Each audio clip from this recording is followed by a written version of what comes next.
Welcome to Business Unveiled Podcast. This is the place where we help overwhelmed, time-starved entrepreneurs like you make the profitable shifts to get more done and get more out of life.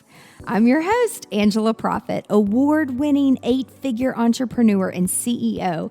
And in every episode of Business Unveiled, I'm bringing you conversations that will give you the expertise and strategies that will scale your team and business so you can get shit done. That's GSD in our world. So get your time back and grow a business that helps you be present in your life. Let's do this, y'all. Hi, y'all. It's Angela. I'm back for another episode of Business Unveiled. I'm so excited for our guest today. She's a creative, but she understands the kind of most important thing that every business wants. Well, I think you should want to run a profitable business. But the reality is, especially if you're creative, you don't know what you don't know. And the number part and the black and the white and live in the gray and the data is not the fun part. But when you start to track things and you know how to do it, your perception really does change, because it happened with me. And now I value that piece so much. Otherwise, I probably would not have a business.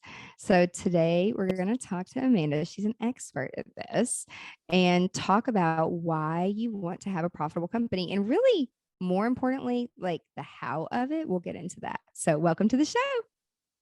Yes. Thank you so much for having me. Awesome. Before we jump off, do you have any stories or any experiences that you could share just to give us context of how have you gotten to where you are today? I could go really far back, but I went to college for graphic design. I basically did not want to do anything that had it, like numbers at first. I was like, I'm not a math person. Like I'm going to go to art school and I'm going to be a graphic designer. I'd even looked into interior design and I was like, oh, you have to take like measurements and like make sure that stuff fits. And I was like, never mind. So I went to school for graphic design. I ended up taking a branding class, and it was a quarter long, and we took a brand that we thought was not good for like a business that it actually existed, and we had to rebrand it. I absolutely fell in love with the rebranding and like the strategy behind it and everything like that. So after that class, I started out, to which I feel like a lot of creatives can probably enjoy this. I started out at an Etsy shop. I opened up just like a pre-made logo Etsy shop selling pre-made logos for like $50. And from it just kind of grew and built itself from there. So then I started doing custom design. Then I added in website design. Then I realized that working with creatives, a lot of them they started doing something because it's what they love to do, and they never actually wanted to own a business or knew anything about owning a business. And I actually really enjoyed that part. I really enjoyed like growing a business and owning a business. It's probably in my blood. There's a lot of entrepreneurs in our family. And so I kind of found that as like a unique selling point, kind of differentiator, is that I like to tell people I'm 50% creative and 50% analytical. Like I enjoy both pieces equally. And my job of melding those two together is dream work for me. Mm-hmm.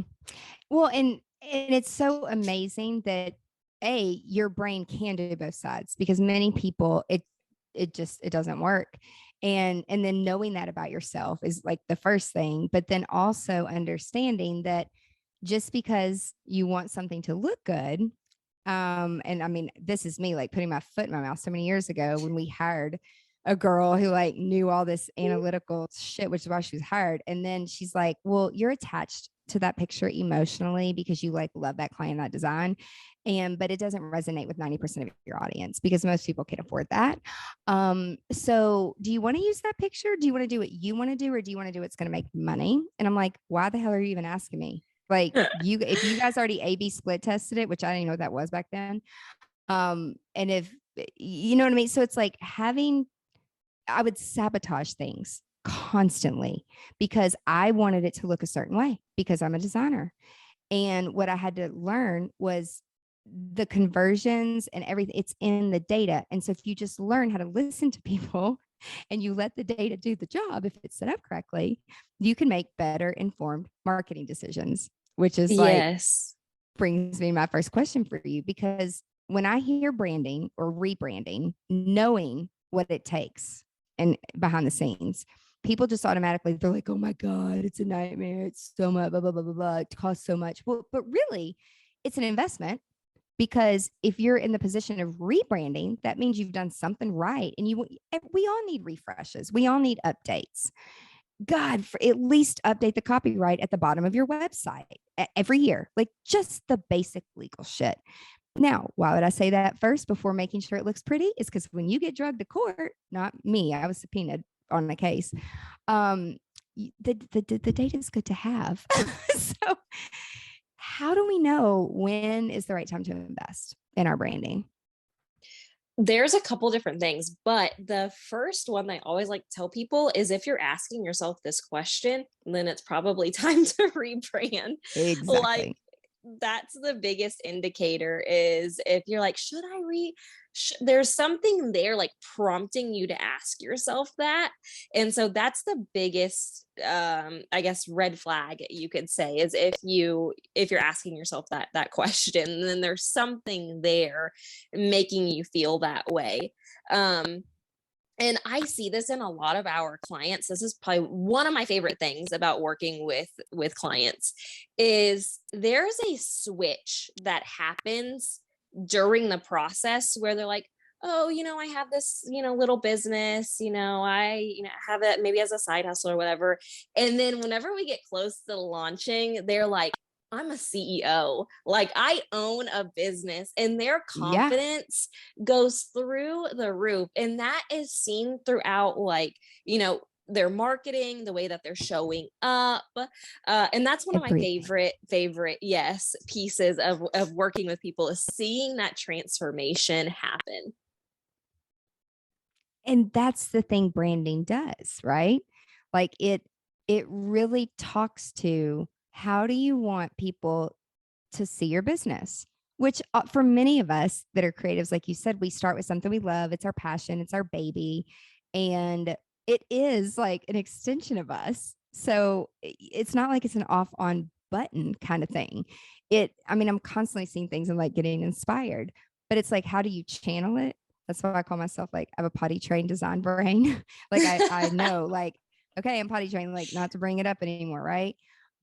Or if it's like, oh, that costs way too much, it's just stop talking about it. Or I'm like, well, we could do it on a smaller scale and but it's everything and it matters. Most importantly, what I've learned when I have clients that usually they have a problem, a challenge with communication, they need some help with communication, or they're bringing in the wrong type of client. I'll give you my favorite example, which is over and over: wedding venues and planners. I'm sick of doing a barn wedding. Why do I only keep getting barn weddings? I want to do weddings at the Skirmahorn like you do. And I'm like, well, first off, if I go and look at your social media and your Yeah. branding, you have a horse head and a gate in your logo.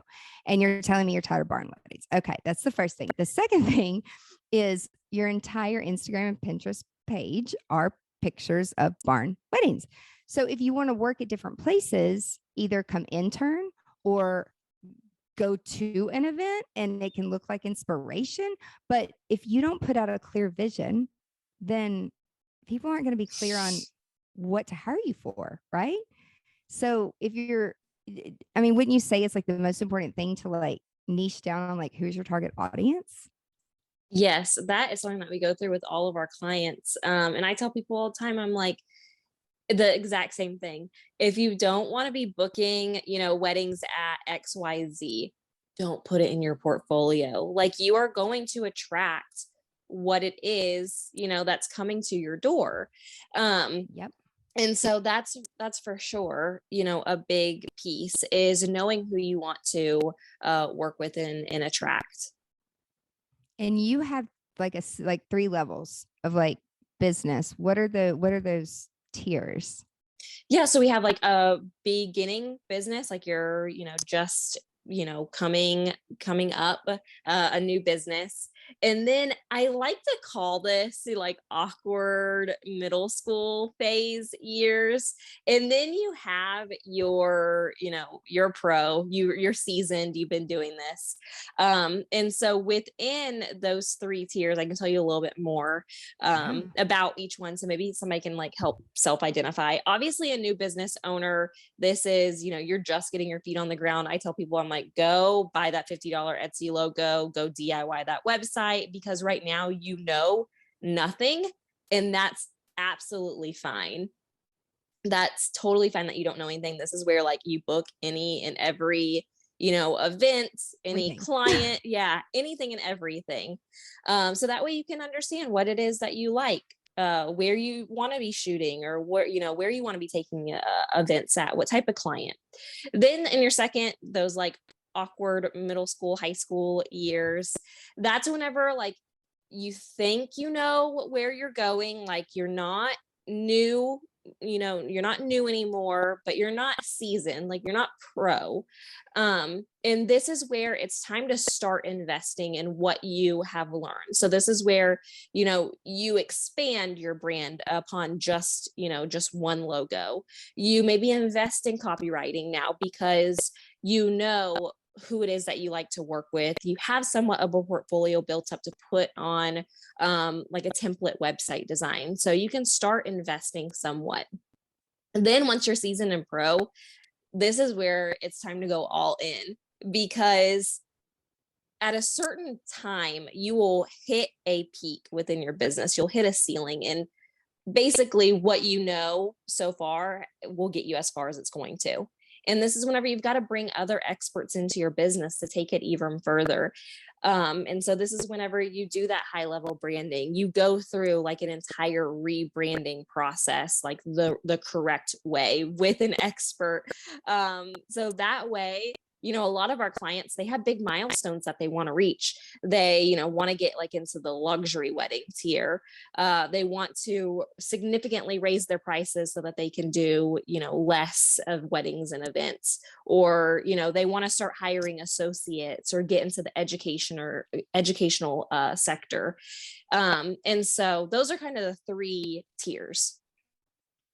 And to know and think ahead, and a lot of creative business owners don't. And this is about saying potty train, but I never knew any of that. Like, no one ever sits you down when you own your business and they're like, why are you doing this? What do you want? How many weddings do you do every year? How do you want to spend your time? Why are you doing all this? Like, no one asks you these things. But what I didn't understand too is like the different phases you are, not only in your business, but in your mindset. And so even when I say young entrepreneurs, like I don't mean age.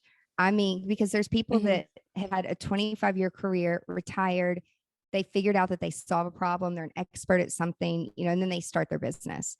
So but again, you don't know what you don't know. Life experience does help, but it's just, and again, like especially creatives, if you don't take a step back and take some time to work on the business rather than like in it, then you can't really evaluate and make decisions. You're down in the weeds, but if you need a different result, you have to do something different, right? Right. And so that's where, you're like knowing what phase you're in. For example, people that come in like for a course, if they haven't been in business 5 years, at least they're not going to feel the pain of why do they need it. And I kind of feel the same way about branding. Like if people are saying things to you, if you listen to your audience, and you don't like it, what they're saying about you or your brand, usually it's on you, because it's a communication in your branding that has to shift. And that's not a bad thing. But a lot of entrepreneurs and creatives, because we're so emotionally invested in what we came up with and it is our baby, we don't make those changes. And those people go out of business, unfortunately. Yeah. I like to tell people that, especially for creatives, that we basically brand for two sides of your business. So we have the personal branding side, which is always woven into the business brand side, because for a lot of, wedding pros, people are hiring for a very, special day. It's, very personal and intimate in who they hire. They want to make sure that, that's going to be their best friend, because they're going to be working with them on one of the most important days. And so there is the personal side where you have to weave in, your personality and who you are, and make sure that that can be showcased. But at the end of the day, it still is a business brand, and it's an extension of yourself. And what I like to tell people is, whenever we brand for our clients, we want to be branding for the business that you want to have 3 to 5 years down the road. Like, whenever you have a little kid and you buy them shoes, and you don't buy the shoe that matches their foot size right now, you buy like a size bigger, so that they can grow into it. That's the type of branding that we want to do for your business, of like, what are your goals that you want to achieve? All right, how can we put a brand and a website in place that will help you achieve those goals? And don't get bogged down, because it's like, I remember, like, because we do sub logos for, different things every year that we launch. And if you get bogged down in those details that just don't flip and matter, and you even say a pretty little logo does not really matter. Like, why? Like, tell them, like, what is your take on, like, why it doesn't matter? So I just posted about this on Instagram like just the other day, Oh, because good. I hear this all the time of like, branding isn't worth it, or, I invested in, I didn't see anything. And I'm like, one, a logo isn't your brand. You didn't invest in branding if you bought a new logo. I like the way that I like to help my creatives picture it is basically picture all these different gears that are together. Like, have you ever gone to a playground and you see the gears, and somebody can turn the thing and it will like turn all the gears? Okay, so picture that in your mind. You have so many different layers to the brand. You have your brand personality, your brand design, your website copy, your website design, your ideal client, your actual marketing. Like, I could keep going and going and going. Your logo is literally one gear out of all of those. So whenever you're so, fixed on having the perfect logo, you've got 4 other gears that aren't tuned and aren't, turning whenever you're marketing your business. And then people are saying, I'm showing up on Instagram and nothing's happening, or I'm going to bridal shows and nothing's happening. It's because they're not fine tuning every other gear. And so that's what our whole experience is about, is let's fine tune, let's oil up all of the gears. So that way, whenever you launch, you have your new brand and website, and you go to crank, everything is turning the way that it's supposed to. And I'm sure you preach to test things before people launch them. Like, oh my gosh. But so a lot of people now just don't know the difference between a website and a landing page. And then you have functioning websites, and you have good websites, and then you have websites that convert, and then you have websites that track, and then you have websites that don't track, because people, you don't know. And I love these platforms. I really do, that have made it easy and obtainable for anybody to build a website and buy a domain. I really do. But what they're not telling you when they're like, oh, it's so easy, it's drag and drop, you can put something and connect it to a URL. Like, a 10-year-old has figured that out in my life. By watching YouTube videos. But there's a difference between functioning and then actually like converting and like acting like a human being working for you. So, like, what is the difference? I love that you asked this question, because I hear people say this all the time.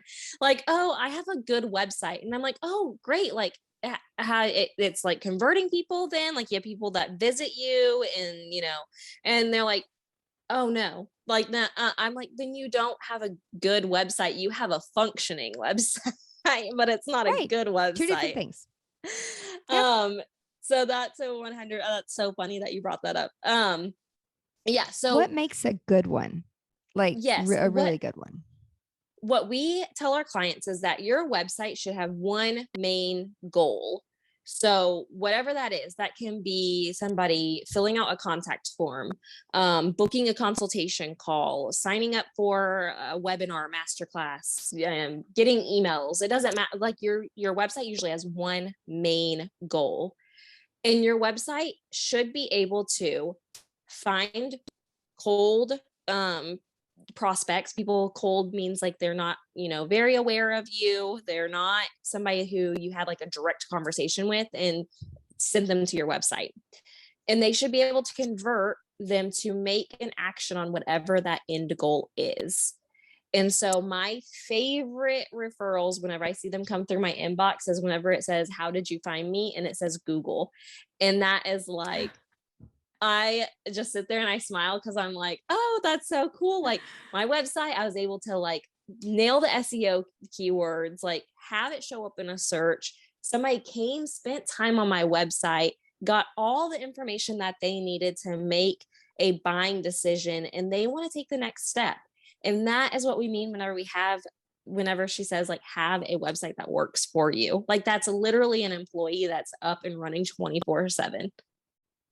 Yep. And it's like little bitty simple things. So for example, before, like we went through, have you read Story Brand? I have years and years ago. Yeah. Like when I learned about it, I was like, oh, this makes so much sense, like going through the different phases of things. But my biggest takeaway was, if the CTA button, which is call to action, which helps the person take the next step. And it, for some reason, especially creative entrepreneurs, we have a hard time getting people to the next step, to like spend money. This is why you have either people surrounding you who are really good at it, or a really good website and set up really great automation so that you don't always have to be the person. It does exist, but it takes some time and effort to get it all done and get it tested.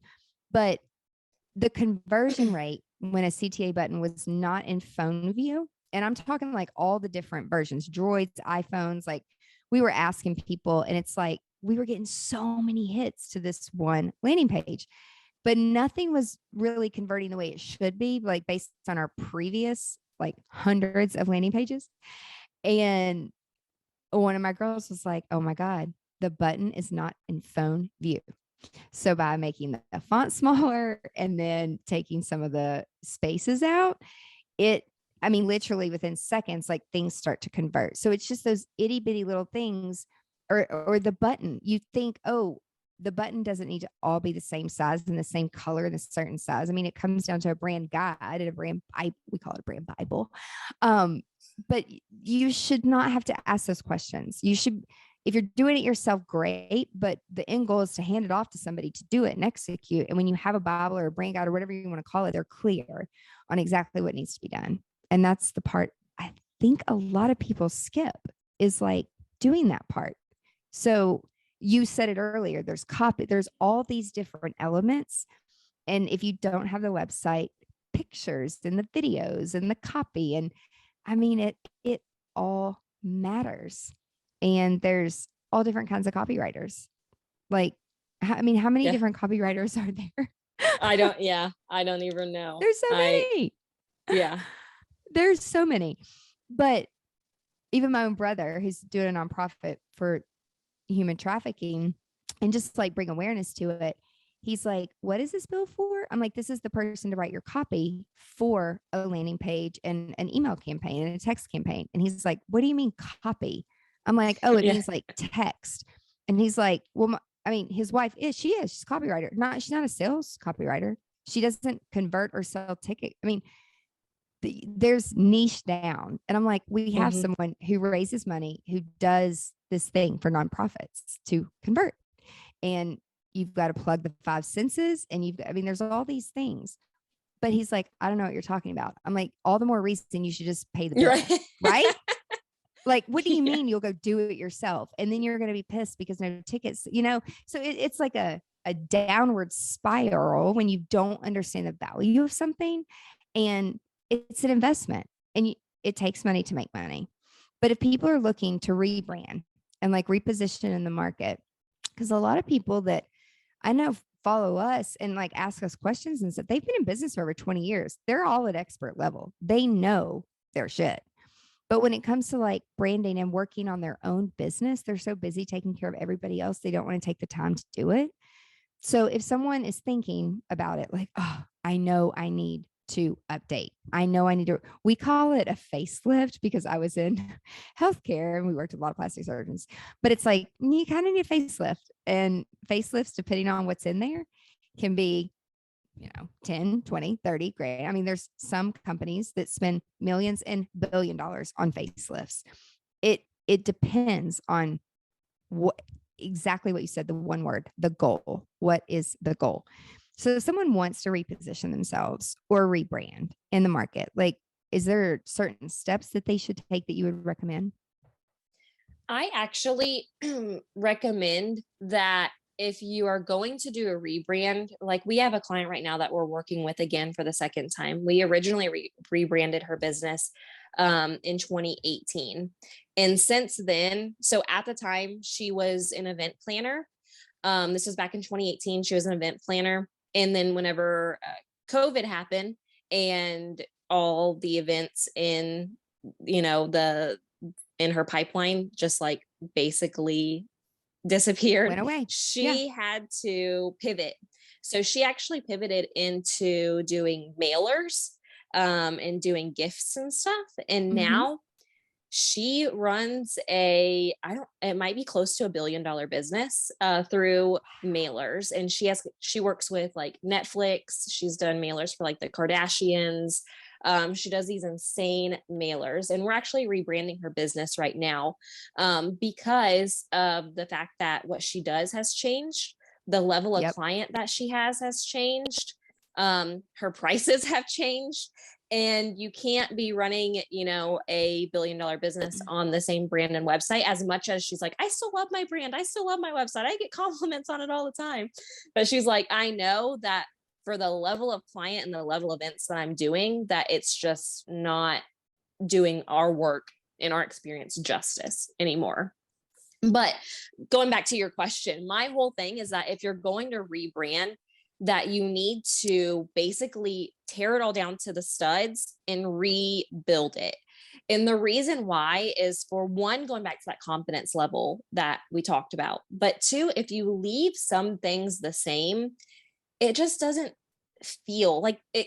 Think about whenever you get clothes. If you've ever gotten clothes from like Goodwill versus brand new outfit from, I don't know, like whatever the most expensive place that you've ever gotten, like even though they're both new clothes to you, they feel different whenever you put them on.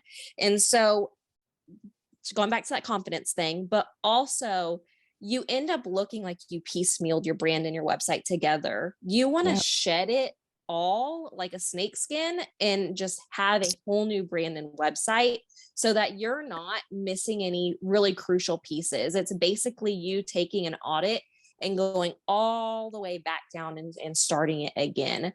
And it's an investment. I'm not going to sit here and be like, oh yeah, it's not going to take that much time. It's not going to take that much money. Like, no, it will, but it's 100% worth it. I mean, we have a page dedicated on our website to just client results and how much their life, their business, their ROI, like their bottom line, everything has changed because they took that step and they rebranded. And they took that step on themselves. Like they saw a goal, they knew what they wanted to achieve, and they put their money where their mouth is and made it Right. happen. Right. And the results that it gets is priceless. So Yeah. I know, like during COVID, we helped. So they would come to us to build courses, and then I'm like, we would do the strategy, and then somehow we ended up building them because it was COVID, and all of our events got moved too. And so I'm like, well, we have a lot of time. If you guys want to learn how to do this, let's do it. And we started doing events online, which all needed a whole branding structure. It was like little mini things inside of these companies, and it was actually a tad bit terrifying to me that companies didn't see the value and understanding that, okay, in this mini little product, you think that, and I know sometimes I know, and sometimes I don't what the investment was, because we work with some tech startups, and then they tell me, oh, well, we don't need all that. And I'm like, no, you actually do, and your sales will suffer. And if you're not talking to the audience. And so what happened was we ended up hiring a few people, a copywriter, somebody who did logos, and I'm like, fine, we'll just for some reason they would just give us the money, like in one lump sum, if you took care of everything.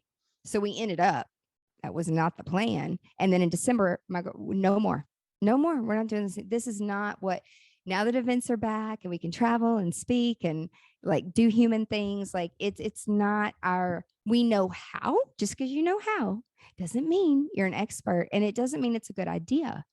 And so, now we have partners and people still ask us, I'm like, we don't do that anymore. But where the information is missing is the education to people about how important it is and why you want to invest. And if you sit and listen to their challenges and their problems and why they're pissed off, it all goes back to the first connection that a potential customer sees them, which usually is their website, you know? Like, do you Yeah. still have that belief that like Facebook is your second website? And then, depending on where your audience, because a lot of people were saying that, but like in our industry, Instagram and Pinterest came in, and I don't know. Do you still think that? Yeah. So Instagram for sure, especially for our industry. Facebook, not Yes. so much anymore. Instagram for our industry. But I've had this conversation before with people, and you're probably the same. You can correct me if I'm wrong, but if you're looking for to hire somebody, no matter if you start on Instagram or if you start on their website, no matter what, you're checking out both. Like if you start on their website, you're going to Instagram. If you start on Instagram, you're going to their website. But I think that their website holds more validity to it. Yeah. That if I go to their Instagram and I'm like, oh wow, they spend a lot of time on Instagram, this looks great, and then I go to their website and their website is like trash. I'm Yeah. like, oh, okay, well, they're not a very smart business owner, because they No. obviously are putting all of their eggs in one basket on Instagram and not, taking their business, I would say, seriously, and like building out an actual brand and website and having a more completed marketing strategy rather than just spending all of their time on Instagram, I don't know, TikTok, Facebook. Like that's just one of the things that a lot of people don't understand, is they think that that's a marketing strategy. Mm-hmm. And that's one component of a marketing strategy, and everything is, yes, people get so like zoomed in, they're on like 500% zoom on like little tiny things, and I like want to like scroll out, like zoom out. You're not seeing everything. Yep. And it can be so costly when you don't know what you don't know. And then, and unfortunately, there are a lot of branding and design and marketing firms. And, if you're just looking for the cheapest one, you're going to get the same result. I mean, we all have to start somewhere, but like, here's my favorite thing that I learned a couple years ago, just through entrepreneurship. So we had a client come in and they're like, I want that funnel thing where I make money while I sleep. I'm like, yeah, that's the American dream, right? It's that freaking easy. So he's like, well, I want this, this, this, and this, and like a landing page, or he's asking for a website. I'm like, you're asking for a landing page with one, he had no clue. But like, it's his expectations were very unreasonable. And even though we were trying to educate, it wasn't a perfect client. And then everyone's miserable because they don't value things. And I'm like, well, how much do you want to spend? Oh, first I said, how much do you want your website to make you? Now it's a little bit different if you're a Shopify website, products, which service is still a product. I mean, still your time, energy, effort, all that stuff. But he said, I told you $1 million. I said, okay, well, so we're going to put a proposal together, but what have you allocated for all of this that you're asking for? He said, a couple $1,000, no more, $4,000. And I said, oh no. So you just told me your website, you expect it to make this, but you want to spend it. It doesn't add up. That's like going to eat at Cane Prime Steakhouse, but then going to McDonald's to get a hamburger. It doesn't make sense. Um, Even after we had educated, all the different pieces and all the different parts. And so those are opportunities that I've had to learn to walk away from, because when you come back and say, oh, actually, this percentage, like I have an internal percentage that is spent on updating and, giving things facelifts each year. But do you have a thought on that? If people ask you, like, because that is probably one of the questions we get a lot. How much should you invest if you are a new brand? And how much should you invest if you are, and I know it depends on the situation, but is there like a baseline that you give people? Honestly, there's not, because there's so much that goes into it, as far as what you were saying with like, well, how much do you want to make? And, what are your numbers? Like, what's your profit margin? What are your yearly, what's your yearly revenue? There's so many numbers that can go behind it. And so you can get with a with a not advisor, oh my gosh, I'm blanking on the word, with the money people, an accountant, and Yes, or put together bookkeeper. like, Yeah. yeah, bookkeeper, and they can help you put together like an operating budget Yep. that goes over like deep into your numbers and making sure that you're profitable, and how much your cost of goods are, compared to your package prices and all that good stuff. But no, there's not like a hard and fast number. But as you were saying earlier, that it's definitely an investment. But if you hire the right people who know what they're doing, that it's a really lucrative investment. Like, I just got a word from one of our clients on Instagram. I put together a post and she messaged me yesterday, and she said, she launched in 2020, I believe. So, and she said that, yeah, she said that the year after that she had gone up 200% in profit. Wow. Because Yeah. of like her website Her being set up right. rebrand. Yeah, her website, her rebrand, That's and awesome. being able to raise her prices. And yeah, so numbers like that are just, and that's the most exciting part to me. Like, being a designer and putting together a pretty website, that's fun. But the moments where I'm like, this is what I live for, is whenever clients come back and they're like, I was able to put a down payment on a house, or I was able to leave my full-time job and do this now, or, I was able to, what's some other good ones that we've had in the past? I was able to start our like IVF journey, and stuff Yeah. like that. Like, that's the kind of, there's power in that. And so I just tell people, I'm like, we're in the business of changing people's lives. We just use branding and marketing to do it. Yep. It's like the vehicle, like, Yeah. but without all the components, inside the car, it's not going to, and that's what I try to tell people. It's like, you got a nice car, but you don't put the right gas in it, like, you're screwed, and it's not going to go anywhere. So I love that. Like, just understanding, is it functional? Is it up, or is it actually, like, I didn't know what that meant either. Years ago, my IT part, we were rebranding, and he's like, well, what are your expectations? And he's like, you have a lot of content and stuff to move over, and we need to move it to like Amazon from a, space becomes an issue too. And again, rebranding, I know just from speaking from personal experience and blogging, since blogging came out, and having all this information, we used it as a resource library. And so when he was like, we're just going to strip everything down to bare bones, like what you said earlier, but I was like, but wait a minute, I actually search my own shit on my blog. Like, I don't want my blogs. I know they're 10 years old, and I know we post very consistently and have for a very long time, but I want to make sure those are somewhere that I can get to those. And he's like, no, we don't have to do your it's just, he's like, all the other infrastructure stuff, because there's so many rabbit holes that people could go down. And if you're not clear in the customer journey on the website, no one's going to click and do anything. And it's true. Right. So I learned to, take a step back and not really make the decisions, like allow the data to make the decisions, and what you like and then what people are doing are always two different things. Yeah. So yeah, you I know how will that. give yes, for sure. I'll give your audience two little like website bonus Yeah. tips, because I know you mentioned earlier and that brought it back up. A lot of mistakes that we see people making are, one, they're putting their blog on like the top menu portion of their website. And for a lot of people, you want to get found, like you blog for SEO purposes to get found and have a greater chance.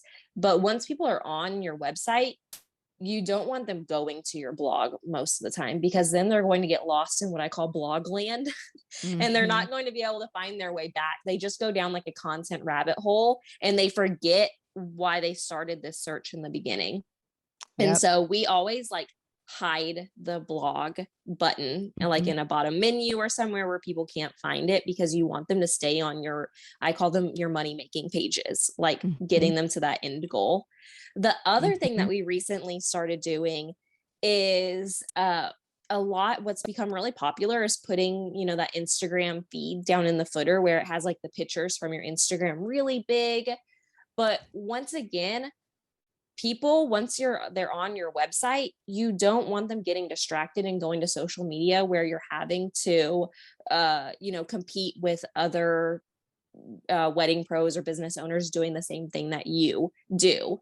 And Yeah. so we just make it the little, social media icon. We don't do like the big huge Instagram grid to draw their attention away from your website. Like once they're on your website, we want them spending time reading your copy, getting to know you, and investing in your brand, and really making that business decision if what your services are in line with what they're looking for, instead of sending them other places like Blogland and Instagram.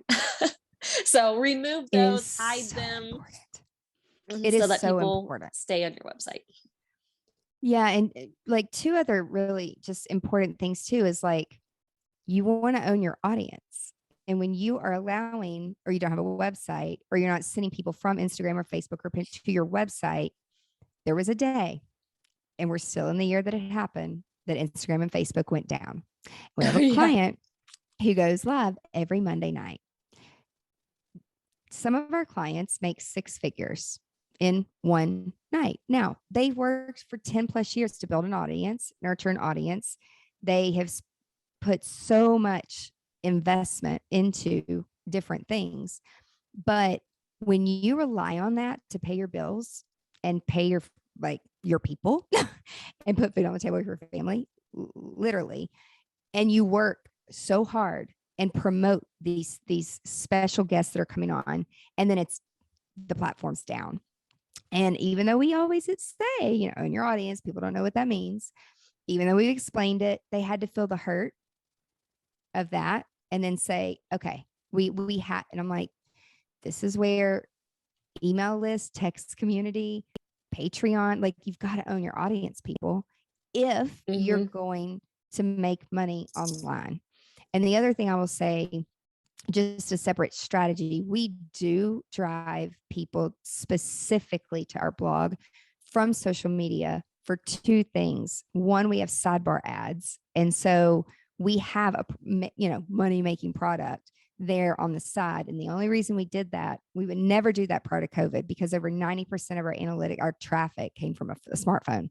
And then it flipped when COVID started. And so it's like paying attention to the analytics, not just once a year, but every 90 days. It's changing with the world and what's happening and making those decisions. And the other reason we drive people to specific URLs, we use Pretty Links, which tracks everything. And we track all these numbers because for sponsorships and to make money, you have to track that. And when you send people just to your website, you don't know what they're clicking on. I don't. And so that's what Linktree helps us do. But again, they can go to the website from there.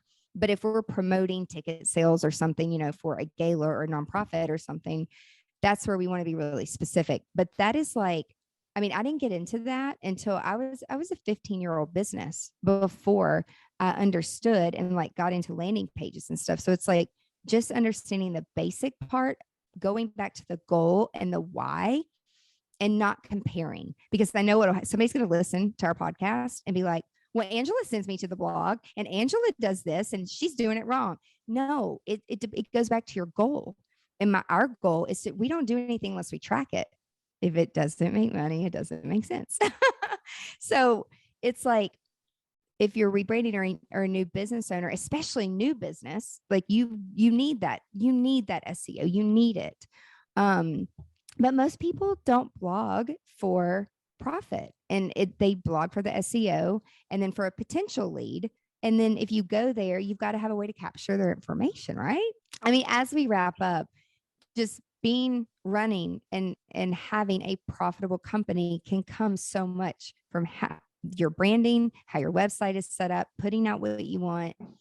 And, you always hear dress for the job you want. And so if you want to get out of barn weddings and you want to get into more luxury, you're going to have to do something. And I don't always agree with photo shoots, but if you're capable of doing things and you need to show it, do some, I like to call it inspiration shoots, not photo shoots, because there's a meaning behind it, right? But you need good pictures, you need video, you need those assets for a website, you need them for social media too. But if people want to connect with you, what is your pay? Like, do you tell people like, just go to my website, or like, do you have a favorite platform on social? You can go to my website actually. So if you want to take like a Cosmos style quiz and find out what stage of business that you're in, you can go to carrielovedesigns.com/quiz and take that. It gives you like more personalized advice on like what your next steps are. But then other than that, I love Instagram, of course, like every other millennial. Yes. So you can find me on Instagram at carrielovedesigns. Awesome. We will put all the links in the show notes. Thank you so much for your time today. This was awesome. That's it for this week's episode of Business Unveiled. Now that you have all the tools that you need to conquer the world and GSD, get shit done, would you share this with your friends and fellow business leaders? One thing that would really, really help us and help new listeners is for you to rate the show and leave a comment in Apple Podcast, Spotify, Stitcher, or wherever you tune in and listen to Business Unveiled.